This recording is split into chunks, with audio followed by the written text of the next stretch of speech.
বন্ধুরা, সবাইকে ওয়েলকাম আরও একটা নতুন ব্লগে। তো কালকে তোমাদের দেখেছিলাম হচ্ছে কাকিনাড়াতে গণেশ পুজো। আজকে দেখাবো তোমাদের শান্তিপুরের গণেশ পুজো, কারণ শান্তিপুরে এখন অনেকগুলো গণেশ পুজো হচ্ছে। তো সেটাই আজকে তোমাদের ঘুরে দেখাবো। তো চলো এখন ব্লগটা স্টার্ট করবো। তো চলো, তো সবার ফার্স্টে আমি এখন যাচ্ছি হচ্ছে একদম সবুজ সঙ্গর ওখানে শান্তিপুর কিং যে গণেশটা হয় সেটা তোমাদেরকে দেখাবো। চলো,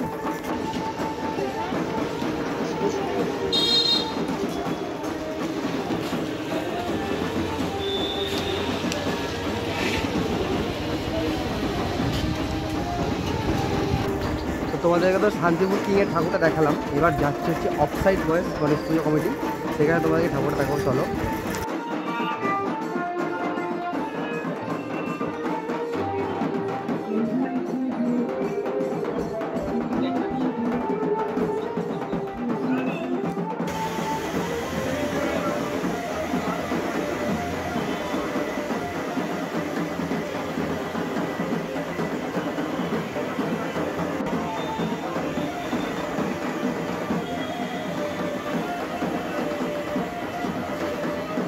তো এখন আমরা রথতলা তুলাবটিতে ঘুরলাম, ঘুরে এবার যাচ্ছে হচ্ছে একদম সারাগড় মানে ঘোরালিয়া, যেটা হচ্ছে পূর্বা গিফট সেন্টার। সেইখানে একটা গণেশ পুজো হয়, সেটা অনেক বড় ঠাকুর, সেটা এখন তোমাদের দেখানোর জন্য নিয়ে যাচ্ছি। তো চলো আস্তে আস্তে পূর্বা গিফট সেন্টার থেকে যাই। চলে এসছে একদম পূর্বা গিফট সেন্টারের কাছে, তোমরা দেখতেই পাচ্ছ সামনে পুজোটা হয়েছে অনেকটা বড় এরিয়া নিয়ে। আমরা দেখতে পাচ্ছি সামনে কত বড় একটা ব্যানার টাঙানো রয়েছে ওদের পুজোর।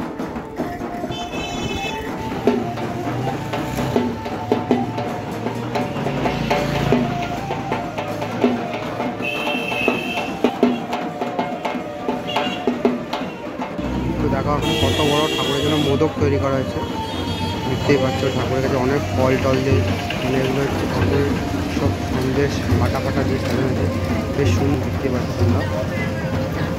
আর এই ঠাকুরটা কিন্তু অনেকটা বড় হয়, দেখো কত সুন্দর লাগে দেখতে।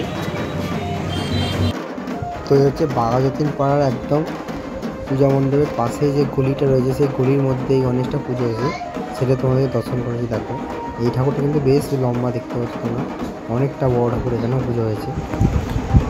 তো এই হচ্ছে আমার দেখা এই বছরের শান্তিপুর গণেশ চতুর্থীর সবচেয়ে ছোট গণেশ মূর্তি। তো সেটাই তোমাদেরকে দর্শন করতে, দেখো কত ছোট, বেশ অসাধারণ লাগছে কিন্তু ঠাকুরটা দেখতে, আর বেশ সুন্দরভাবে ডেকোরেশন করা আছে চারদিকটা। তো আমি এখন রয়েছে একদম কাছারিপাড়া, দেখাই কাছারিপাড়ায় যে গণেশ জননী মাতা মন্দির আছে, তার ভেতর মূর্তিটি হয়েছে, দেখো কত সুন্দর লাগছে দেখতে। একদম বাচ্চা গণেশ ঢোলক বাজাচ্ছে, দেখতেই পাচ্ছ।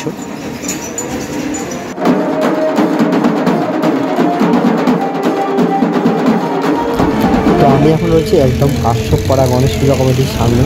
এটা হচ্ছে কাশ্যপপাড়া গণেশ পূজা কমিটির গণেশ মূর্তি, সেটা তোমাদেরকে দেখাচ্ছি। তো এই গণেশটা কিন্তু শান্তিপুরের গণেশ চতুর্থীর মধ্যে প্রথম পুজো শুরু হয়।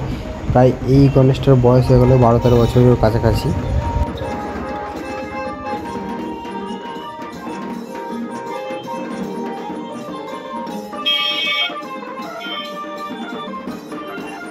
তো এইবার তোমাদেরকে শান্তিপুরের সবচেয়ে বেস্ট গণেশ মূর্তিটা দেখাবো। এখন যাচ্ছে যে শ্যামবাজার বারোয়ারিতে,